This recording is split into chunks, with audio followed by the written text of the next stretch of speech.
Good afternoon, folks. My name is Milt Markewitz, and I am here to introduce a a recording that was made on December 19th of 2024. It was all about restoring Earth's balance, and it was the first of a series to explore what Willamette View, the place I live, I'm one of about 500 residents here, what we can do to address our existential dilemmas, climate change being first and foremost. And I wanted to let you know that we had a number of technical issues. And I don't want to dwell on them, but we couldn't get hooked up to the screen to show videos and show the slides here. They had just installed a new technology on the system and in the process had not hooked up the HDMI links properly. And I think one of the links was physically just not working.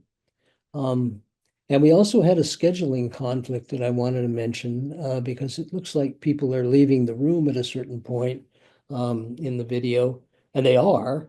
And the reason is that I had scheduled the meeting at 2 o'clock and then found out after I had let everybody know it was starting at 2 o'clock that another all-campus meeting was at 3 and people needed to leave to go to it. So that's the exodus that you'll see in there. And what this recording is all about is an inquiry to frame our exploration. And I think every session we have afterwards will be based on an inquiry of someone saying that another person in another culture understands what we don't know. And I need to explore that, to listen and to learn and to hopefully embody what they're sharing with me. So we will have that exploration. We'll have questions and conversations, and then we'll close with gratitude. And so let's just look really quickly at what is next here in the next slide. So recently, a colleague, Shariff Abdullah, recognized that although he enjoyed and valued nature, he wasn't seeing or feeling as deeply connected as other folks. And he asked Indigenous elder, gentleman Ilarion Merculieff, who is Yunangan, and will be with us today along with Shariff, if he would share what he'd experienced. And they recorded those sessions. And I was watching one and thought, this is just how we ought to frame the whole series. What is it we don't know that we need to know? And how can we get a really meaningful answer? So Shariff is going to open the video that you'll see next, and Ilarion will respond. And it's interesting for each of us to think, to what degree do we share Shariff's feelings? Maybe we're not getting. I know I feel that way. And I often ask questions when I'm in nature with someone who feels and sees things I may not see to share with me. And for each of us to, ask the question, have we tried to strengthen our connection with nature, and how's that worked? And I wanted to just share with you Ilarion's quote regarding that separation, which began 4,000 to 6,000 years ago.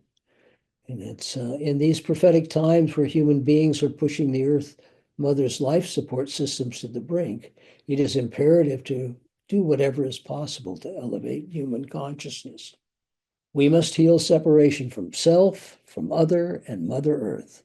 This separation is the root cause for all the human dysfunctions that are destroying Mother Earth and ourselves. And I think that's very important to recognize that Ilarion and his Yunangan people had lived in balance and harmony with the earth for tens of thousands of years. And then this separation of humans from that culture began. And those people entered into cultures that were largely about empire. They were colonizers. And that seems to be the root of our problems. So,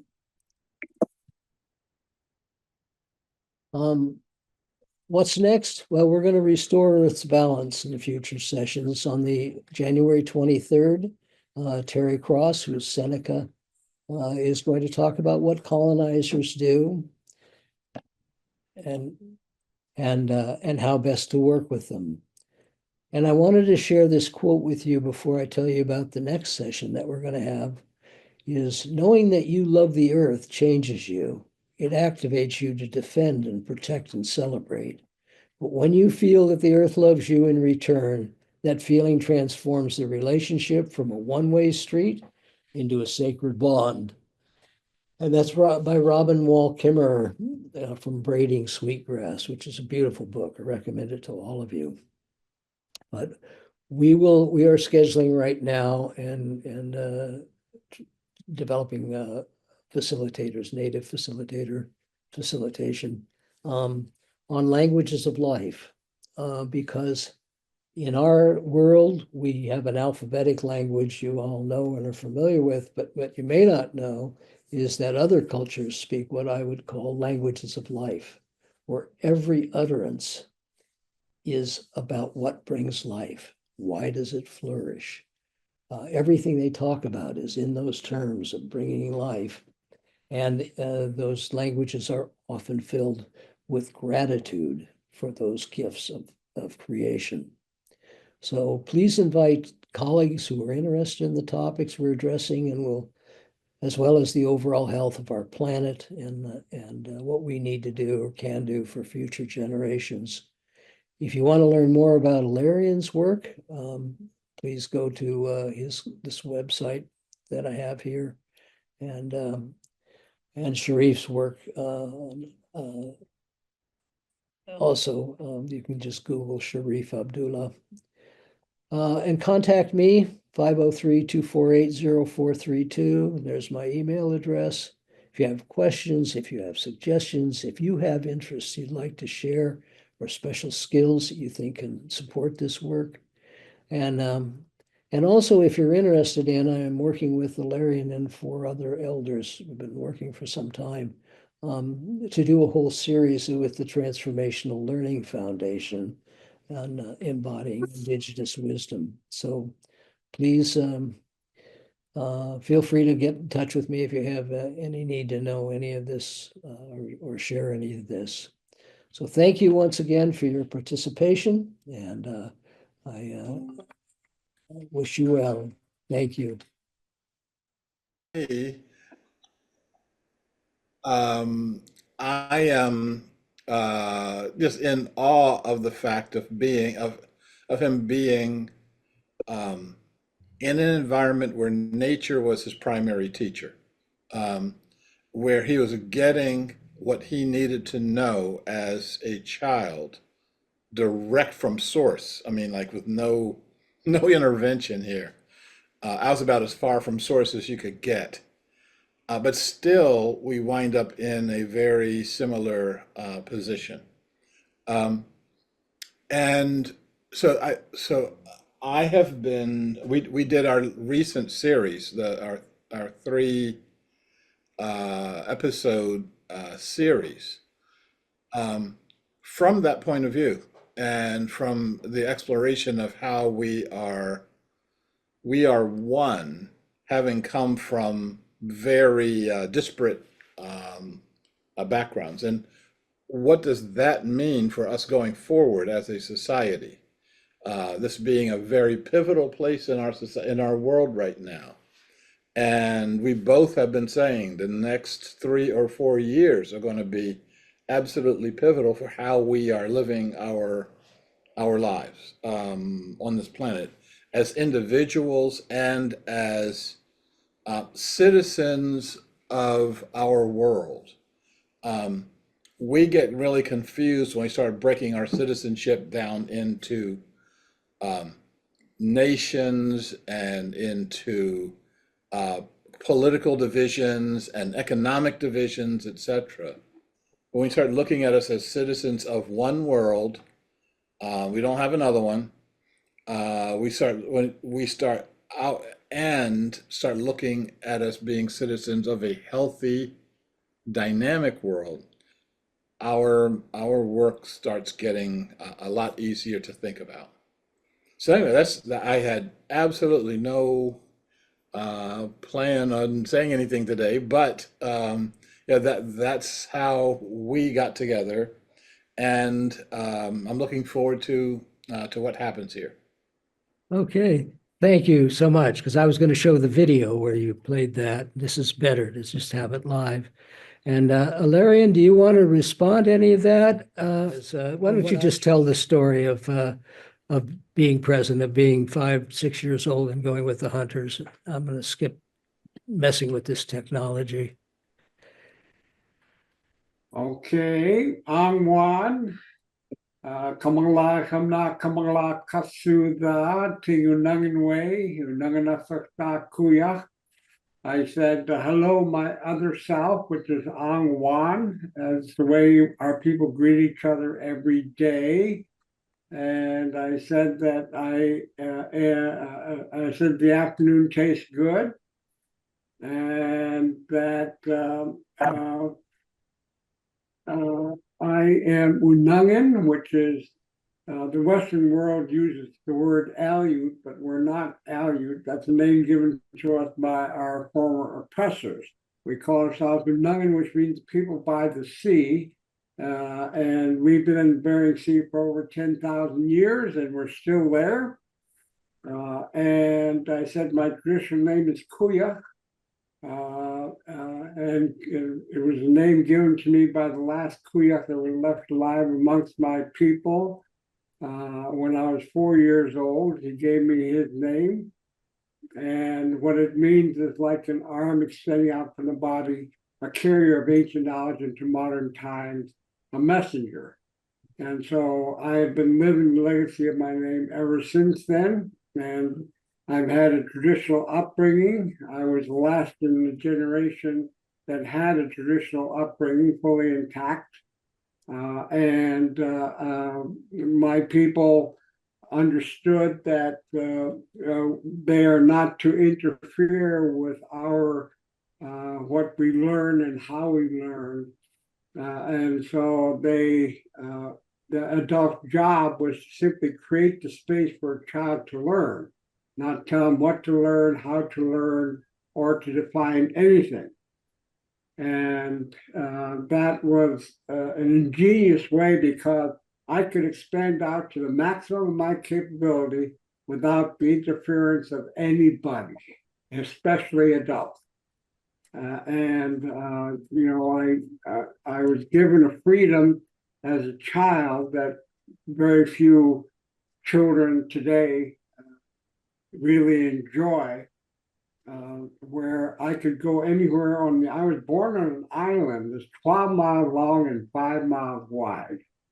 And it had, at that time when I was a child, about 1.2 million northern fur seals, 2.5 million seabirds, 1,000 reindeer, and 500 Unangan people on 2 islands. St. George is 40 miles away. That's our sister village, and separated by the Bering Sea. And so one of the things that I loved to do as a child is I loved the seabirds.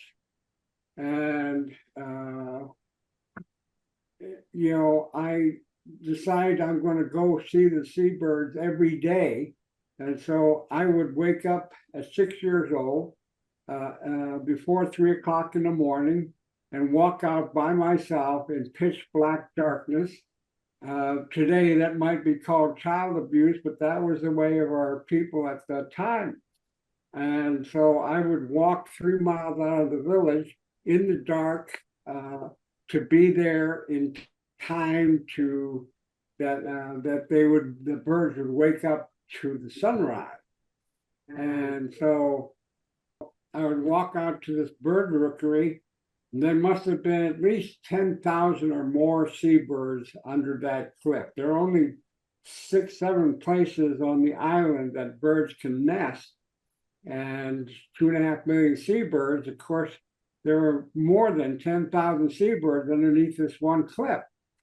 And there were all kinds of species, you know, thick-billed murres, common murres, least auklets, crested auklets, fulmar, red-legged kittiwake, black-legged kittiwake, all these different species of birds fly. And what they would do is they would wake up to sunrise and go off the cliff and join the members of their species that's doing a circular flying thing before they go out to forage.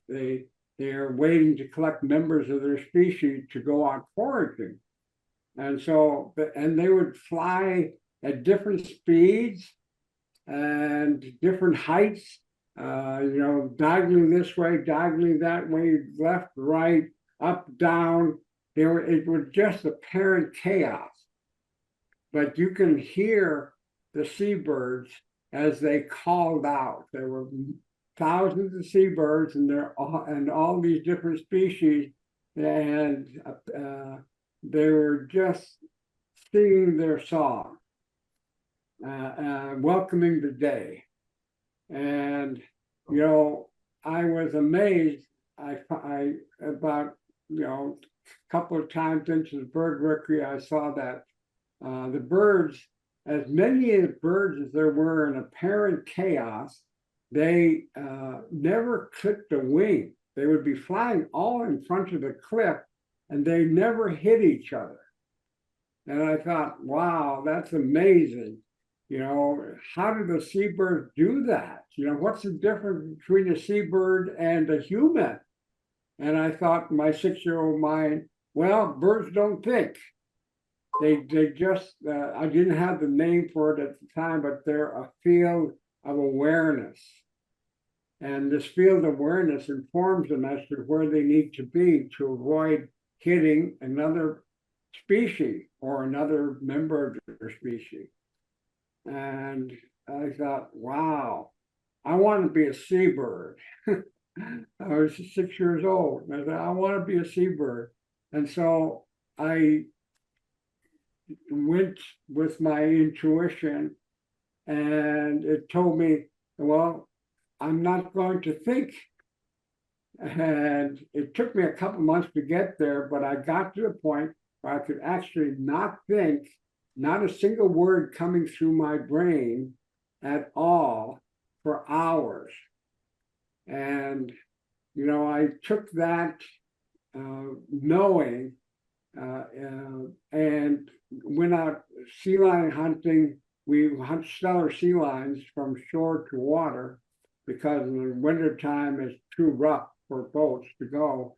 And so we have high-powered rifles.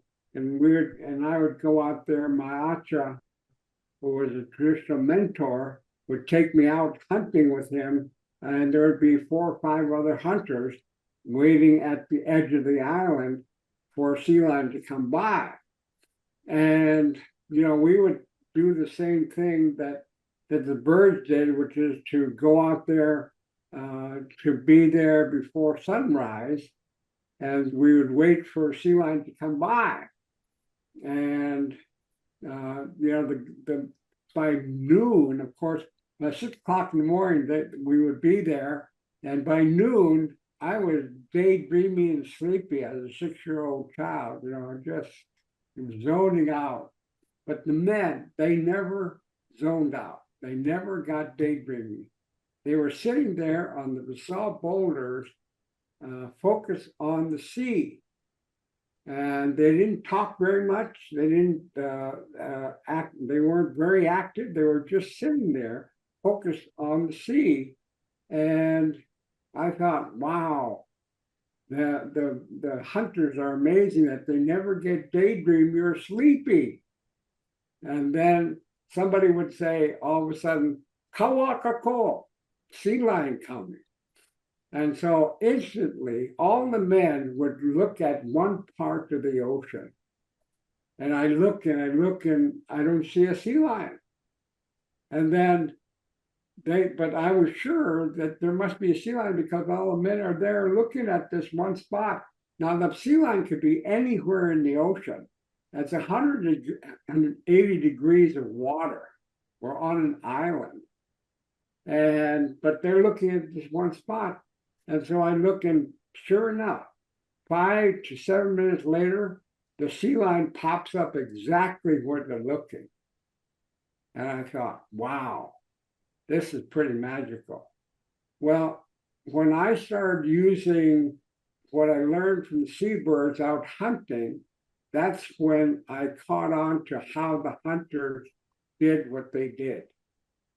They learned the same thing that I learned. I never heard any stories from them about learning this from the seabirds. I just learned it by myself. And sure enough, as soon as I applied what I learned from the seabirds out hunting, I never got sleepy again. I was only there, present in the moment and in the heart. And then I could feel the sea lion before it appears in the water. I could feel its energy. And then I started applying that to fishing. We fish for halibut, hook, line, and sinker. And we go out on small boats, during the summer months. It's about 16 feet long. And we'd go out maybe 10 miles off the island. And I could tell you when the halibut is near the line before it even hits the line. Then when it hits the line and gets the hook in its mouth, I can tell you whether or not it's hooked by the mouth or the lips or the jaw or the side of the body. And I can tell you what size it is, 3 foot, 4 foot, 5 foot halibut. I can tell you that once it bites the line. And then I can tell you whether or not it's male or female. And I can tell you how it will fight on the way up. All of these things were essential pieces of information that the best hunters and fishermen had to learn in order to be good hunters and fishermen. And, it was quite an amazing thing to be allowed to learn what I learned without the instructions of anybody, but just watching, listening, and learning. That was my job as a child. Thank you. Yeah, I'd like to introduce something sure. that was generated in me by what was posted on the announcement. Yes. The Robin Kimmerer quote, Yes. in which she used a word that I haven't heard today once. Gratitude. Yes. I haven't heard that word. Maybe it was said there when I couldn't hear everything. I think they didn't really talk about gratitude, but go ahead, talk some more. Could I, Yeah, for a moment, yeah, or maybe 2 moments? sure. I was putting that together with what Bernard told me the other day, that when he came here 20 years ago, there was still discussion about having prayers at meals. Yeah, We no longer have any way we show gratitude. And I got from the Kimmer article, as I did from her wonderful writing and Braiding Sweetgrass. I love what she writes and what she says. But she makes assumptions that are almost as if we were to say that we could raise enough food out here in our little gardens to feed this mass of people who are here. We know we can't. We're going to have to depend on massive farming. Yeah. But all I hear about farming around this place is how bad it is. And yet every night, every noon, every morning, we sit down at our tables, we're eating the products of massive farming. And where is the gratitude? so I think that, Can you not answer, Milt? I would like to have the group think sure, about yeah, where is our gratitude for what we receive from my cousins out in Iowa, who grow huge crops of corn. And what they do in the spring is spread out kernels of corn so they can receive the photosynthesis that will give us energy when we sit down at our tables here.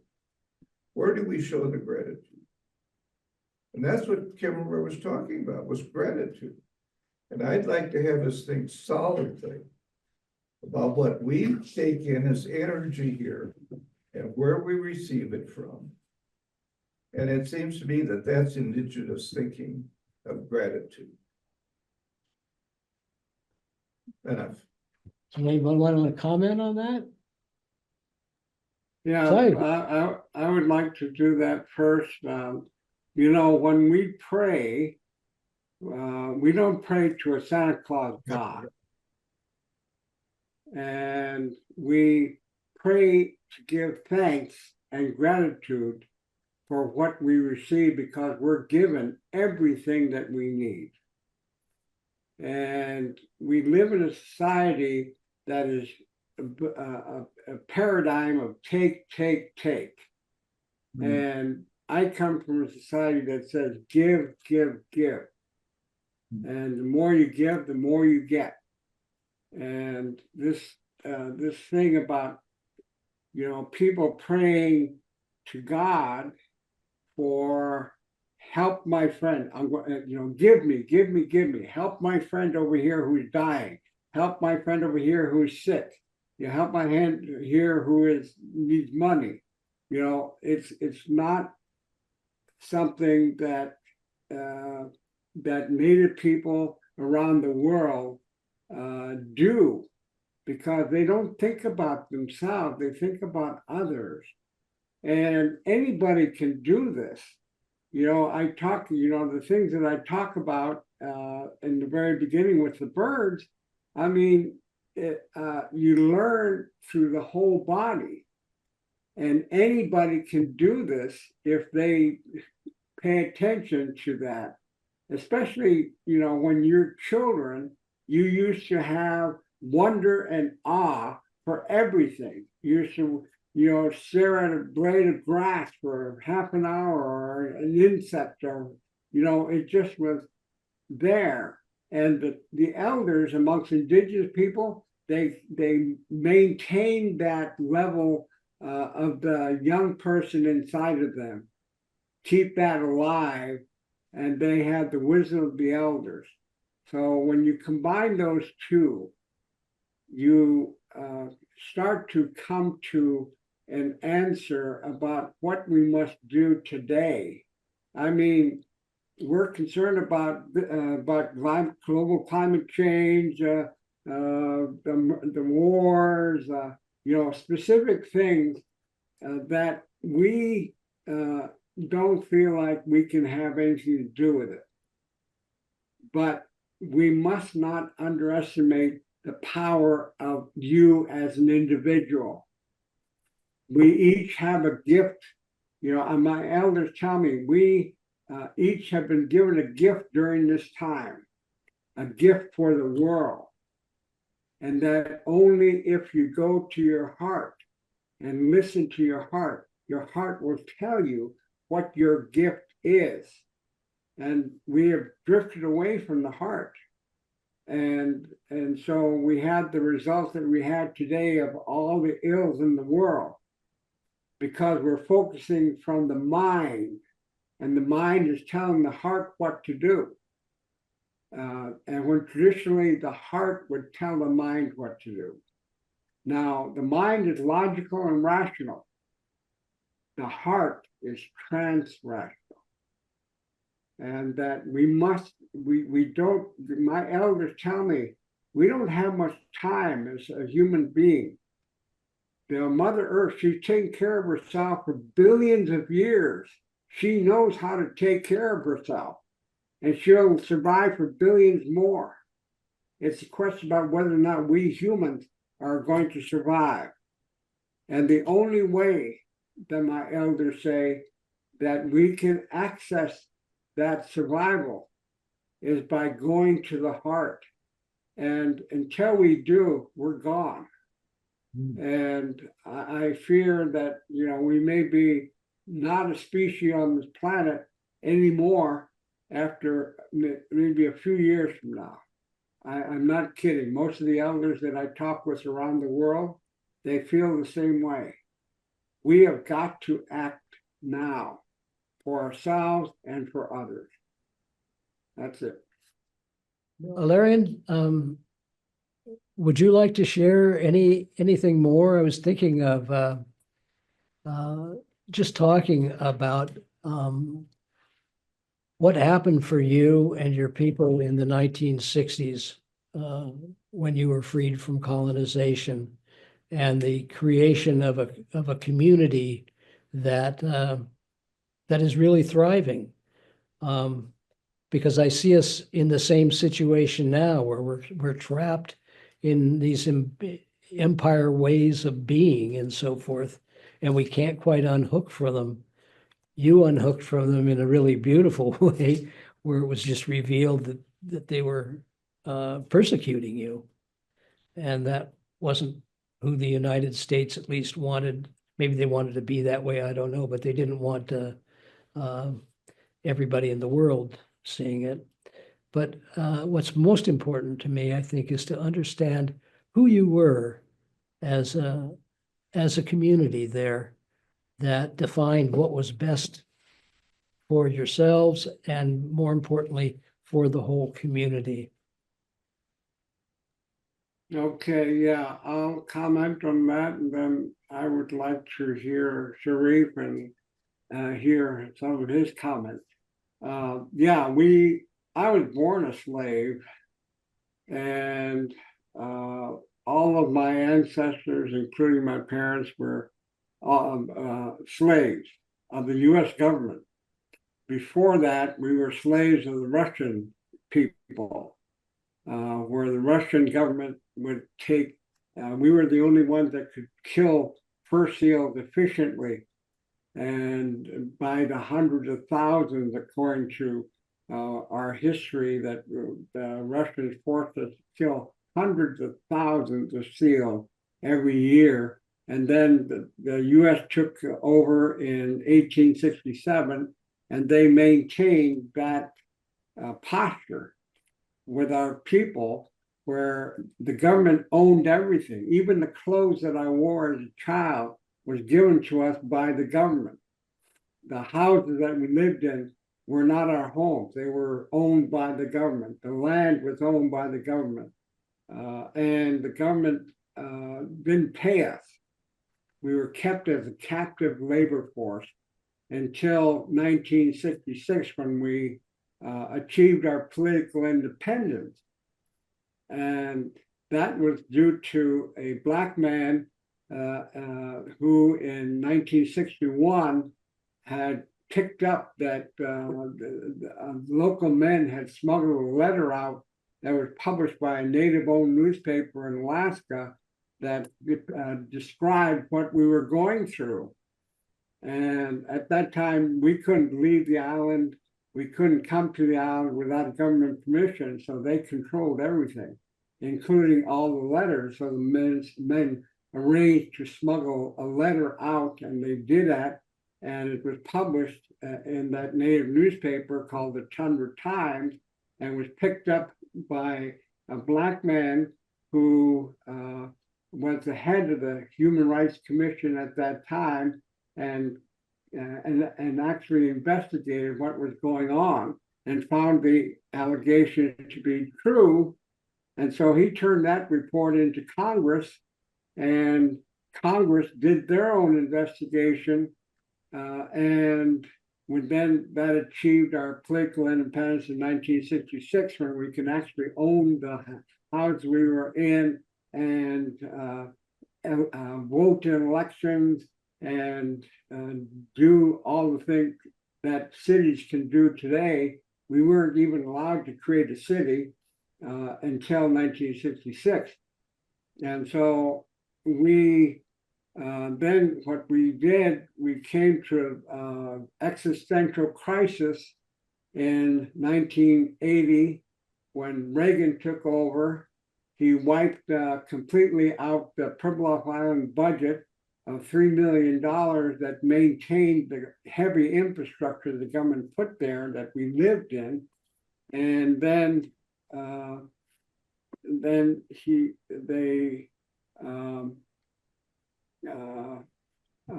we decided that we had 100 documented suicide attempts in 1 year in 1983.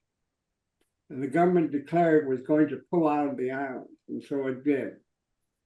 And they left us lock, stock, and barrel with no recourse, no money, no help of any kind. And so we had to decide what to do. And what we decided to do was go to the traditional way, which is talking about process, not goal, not objective, but process. We weren't going to worry about how we're going to get to where we're going. We were talking about how we interact with each other and how we communicate with each other, and all those kinds of things that we talked about, that our people grasped that. They knew that the old ways work. And so we went from 0 economic base per capita in 1983 to $34,000 per capita in 4 years. No other community in the US has ever accomplished that. But we did it. And thanks to our people, that what we are doing in leadership today is one-upmanship, competition, dissing the other. And when the way to do it, according to indigenous people, is simply to think about the others, not think about yourself, not diss another person, not put them down. The ones who are leaders are ones who follow these rules and follow the people, not the people following the leader. And and so they say today we are showing by example how to treat each other, which is, the recent election, putting everybody down and criticizing and judging. And the elders say this sets an example for the young people. And so they know that every generation is going to be worse than the last. And that we need to reverse that. And so, I've said enough. And Shariff, do you have any comments?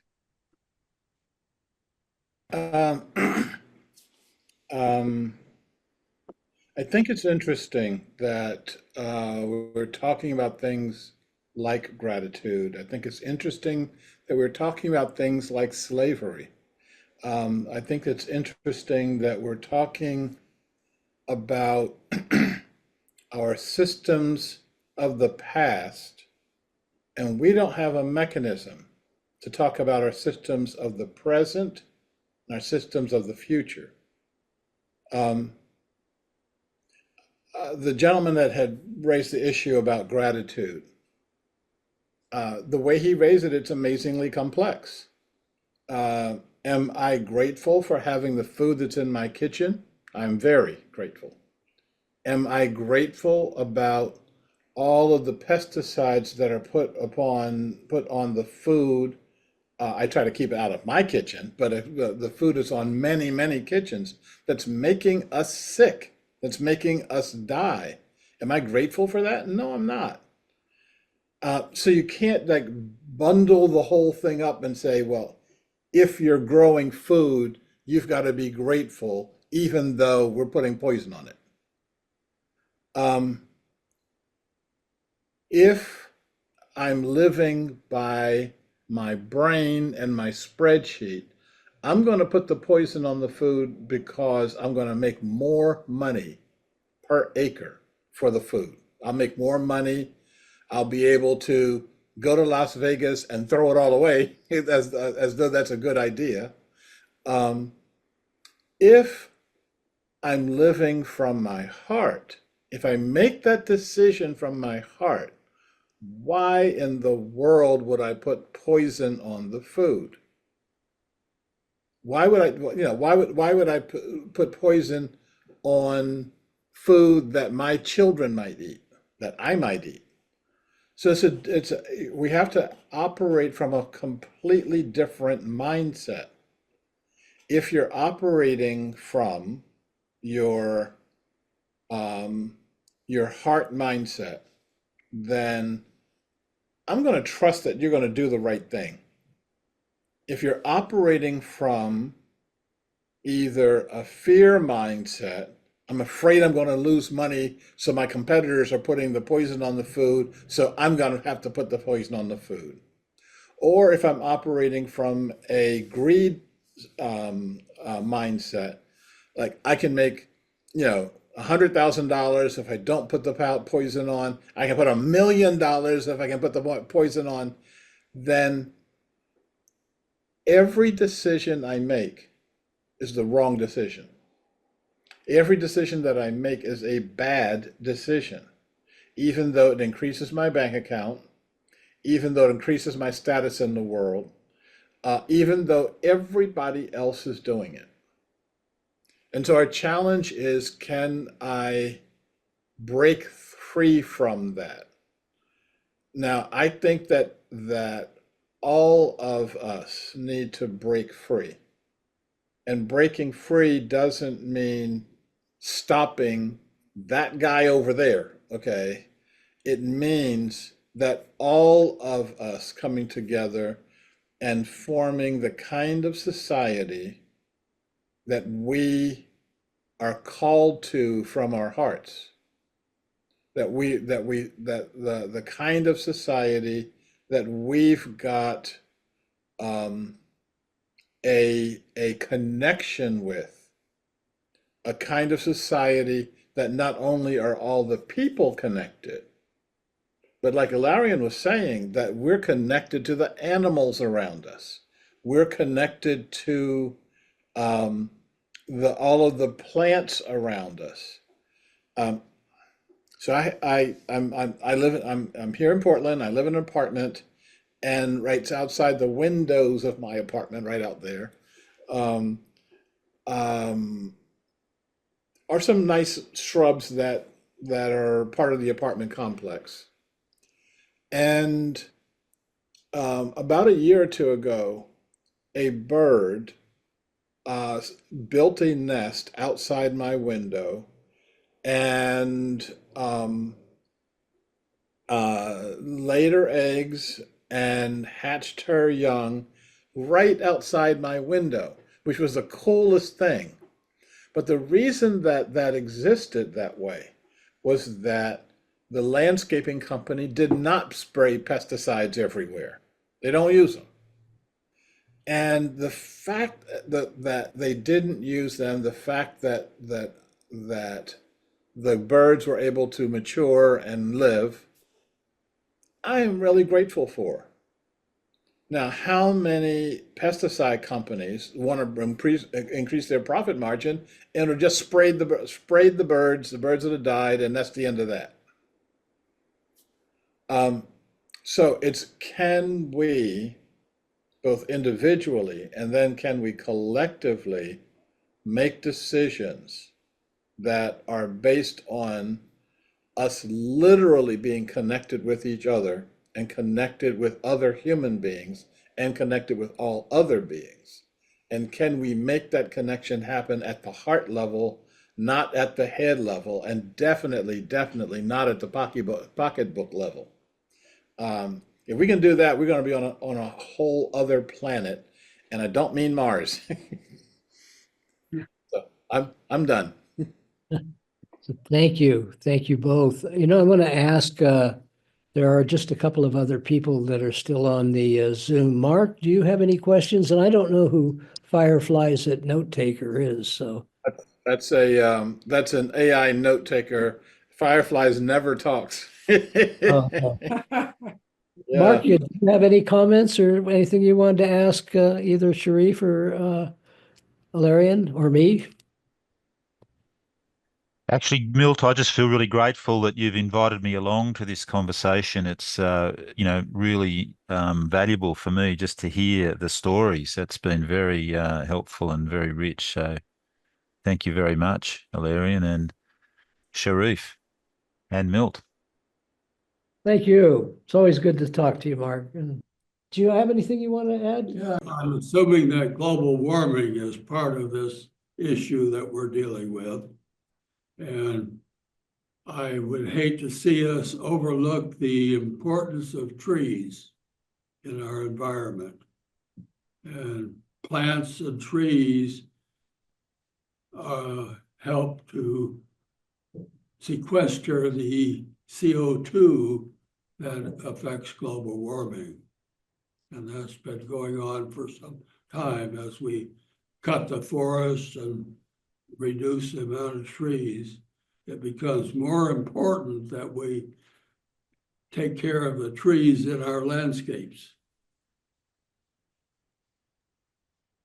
Ed, either of Yeah. you want to talk to that? Yeah, I'll say something about that. You know, this points to why being in touch with Mother Nature, Mother Earth is very important.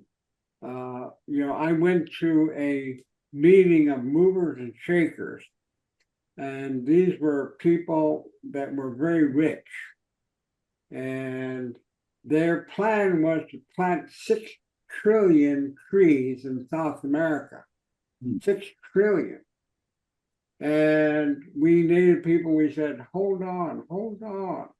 We're glad that you're doing this, or you want to help, but this is not the right way.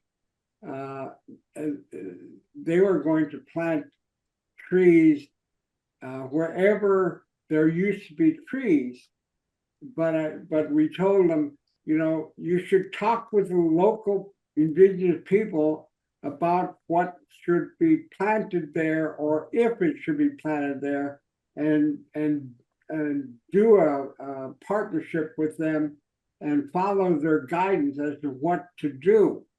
And you know, planting trees is very good, but it has to be the right kind of tree. It's got to be in the right location, because they live in a community of other kinds of vegetation, and they have to be compatible, et cetera, et cetera. And so you're absolutely right. Trees are very important. They're, from the indigenous viewpoint, they're the lungs of Mother Earth, and we are destroying it. But we must be very careful in listening to local people and the environment in which we're dealing with, to know what we need to do. The same thing is happening in Asia. And one of the countries in Asia is planting plantations. And they're using variegated tulip trees. Now, the recent research on that tree is that it's in between a hardwood and softwood.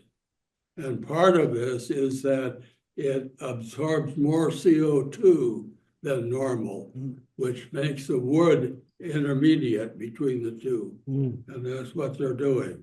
We have one of those trees on our campus. Now, the other issue with trees is that it is beneficial for our health and well-being. And I have a personal experience with that. Growing up on a farm in Oregon, my father bought 20 acres of regrowth trim trees. And whenever I was feeling stressed, I went for a walk down this road that went through those trees, and my stress went away. So it's very important as far as helping us deal with these stress issues. Now, the other factor is that many of our health facilities are putting in healing gardens with trees.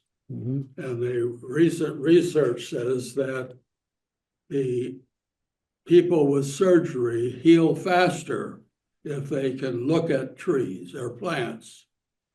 So these are all important aspects to our environment and our well-being. Yeah, I think If I can, this is great. if I can add your, so I agree with what Ilarion said, almost always. I also agree with the gentleman talking about literally the healing aspects of being in nature. And see, again, as I said, Ilarion and I have very different perspectives. I know the healing aspect of nature because I was not in it. Okay. I was raised in a city, Camden, New Jersey, that Time magazine said is the worst city in America. And I can attest to that. And um, so my love for nature came the other way around of having not experienced it. The gentleman talked about being on a farm as a child. I never saw a farm before. I didn't even know what a farm was. I thought, food just sprang up on grocery shelves, and I had no idea where it came from. The city of New York, New York City, has 2 tractor trailers, and they travel all around the city. And inside the trailers are 2 cows, and they bring the elementary school kids into the trailer and show them where milk comes from. And even when the kids are seeing it with their own 2 eyes, they will not believe it, and they won't drink milk coming from that cow. Okay. Some of them stop drinking milk altogether. Okay. And so we are, I was raised nature damaged. And many of us in this society are raised nature damaged. And the people who put pesticides and artificial fertilizers on plants, thinking they're making them better, are nature damaged. And we can cure the damage, but we have to know that there's something to be cured. I also wanted to say a word about the other side of the issue. The question isn't how do we sequester carbon in the atmosphere? The question is, how did carbon get there in the first place?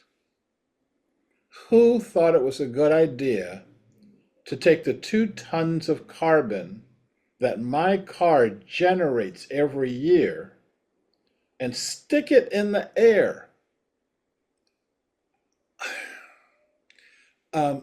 Because we don't even ask the question, we can't even get to the answer. We can't ask the question of, is there some place for us to put the carbon from the product of an internal combustion process? Can we put it somewhere other than the worst possible place you want to put it, which is in the air? And our chat, sorry, go ahead. What we're having problems with. And I feel quite lucky in that I worked with plants all my life. And so I feel quite happy with that.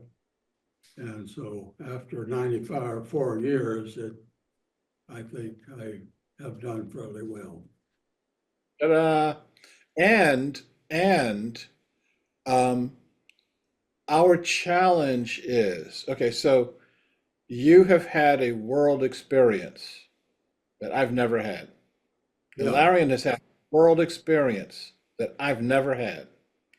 How can we share these experiences in such a way that we actually create the world of our future? Right. Fortunately, most of us know what we don't want. I don't want that. I don't want these guys ruling us anymore. I don't. We know what we don't want. I've spent my time on the planet looking at what we do want. And you can't see it from here, but I'll sit up a little straighter. I'm wearing a button, and I wear the button every day, and the button says, creating a world that works for all. And that's the title of my book. It's my personal mission statement. And I believe that that's achievable, and it's achievable in what's left of this lifetime. We can turn this ship around. We can't arrive there, but we can get there. To this issue. I'm sorry, I didn't hear what you just said. I didn't hear it. You need to figure out some way to educate people to these issues. Um, I've got a whole stack of books over here I've written. And what we need to do is start in elementary school and start getting them to I mean, the things that we have people paying attention to, they shouldn't be paying attention to. Think about the billions with a B of dollars that Netflix makes, making us not think about how the world works. Okay. We need to say the kind of education that Ilarion got, we need to get it. And I'm not talking about one day a year going out into nature. I'm gonna tell a story, and I'm gonna shut up. In fact, I'm gonna have to go soon. Let me tell a quick story. And one, Ilarion, I don't think you've heard, so we've told a bunch of stories here. When I was in like maybe 5th or 6th grade, we took a class trip. And again, this is in the Philadelphia area. So we got in a bus and we drove out to the Pennsylvania Dutch country. And our teachers didn't give us any grounding for that. So we're going down the highway and you're seeing cars, kind of a regular thing. And then all of a sudden, people are riding around in horses and buggies. I mean, it's a horse and a buggy. And we're saying, like, what the hell just happened? And we were walking around this farm and everybody's wearing black and they got hand hose and things like that. And I'm like, how in the world does this work? So at one point we wound up on the Wissahickon River. And from my perspective now, this is a beautiful spring day. Across the river, there's a weeping willow tree, and the branches are down so far. The branches are swirling in the gentle water of the Wissahickon River. And I'm saying to myself, this is completely stupid. This is stupid because whoever put that tree there, the tree's getting wet. They should have put the tree further back. Now, the idea that nature put the tree there, I lived in a completely human-derived environment. The idea that things would just grow somewhere was outside of my consciousness. Yeah. And I was looking at a tree, and up in one of the branches of the tree, you'd see a fish scale about this big, and all you saw was the scale of the bones of the fish. You didn't see anything else. And I said, I'm a smart kid. I said, they're lying to us. This is a trick because I know fish can't climb trees. Okay. Now, the idea that there was, an eagle or a hawk or a big predator bird that could have picked the fish up, taken it out the tree and eaten it at its leisure, I knew nothing about this. I didn't know that world could exist. And so when we got to the river, half of my classmates refused to get off the bus. They would not get off the bus. Now, my teachers are saying, oh, look at those ignorant kids. They won't even get off the bus. But it's like me taking you to the far side of the moon and saying, get out the space capsule, walk around. unless you have an experience, unless you have people who have an experience, who can lead us into experience, we can't see it. It's all foreign. And not only is it foreign, it's evil. And right now we're teaching that to young people. And we're teaching them that they don't have a relationship here. And what I'm doing through the work that I do here, what I'm doing is trying to change that picture. Folks, like I said, I am going to run now. I'm going to move quickly now. My running days are gone. Um, and I appreciate, I've always appreciate another opportunity to talk with my friend Ilarion. Um, and Milt, I'm glad that you put this together so that we could do that. I wish you well in the future regarding technical difficulties. Test drive it a couple of times. I make my living on technology, and this stuff right now is got me baffled. And I Yep. apologize, but I want to just say thank you, Shariff. I would love to talk to you about education and bridges and so forth. The epiphany for me was understanding what brings life and why does it flourish. And once I understood that, I could teach it to kids, and I did it where I was asked as guest faculty, so forth, and they shifted. They were city kids, not as tightly bound to some of the same mores that you were, but we do need to change the system because there was nothing else in the system that reinforced what I was talking about. But the kids shifted that day and every day that I taught that same thing. So I just want to close with a message of gratitude because I am so grateful to everyone that's here, still here on the call, and was here. I think one of the things that I wanted to end with was that quote of Robin Kimmer's about when we love the earth, we connect, we protect, and so forth. But when we understand that the earth loves us, this is the source of everything, our learning, our food, our health and wellness, everything, then we develop that sacred bond. And that's what's being developed here now. So I'll keep working on doing this, this work. I think it's going to be difficult at the place that I'm living now. I think I experienced that a little bit here today, but I'll find out more. And but working with Ilarion, with the Transformational Learning Foundation, I think we're right on target, you know, understanding how every human matures and the questions that need answered and which cultures are sort of tuned into that and make that possible that they can expand their thinking. It's just beautiful. So thank you very much. Thank you. It's been a pleasure. We just met tonight. We live here in the same complex, but we just met. So thank you, Mark, for joining us. Thank you, everybody.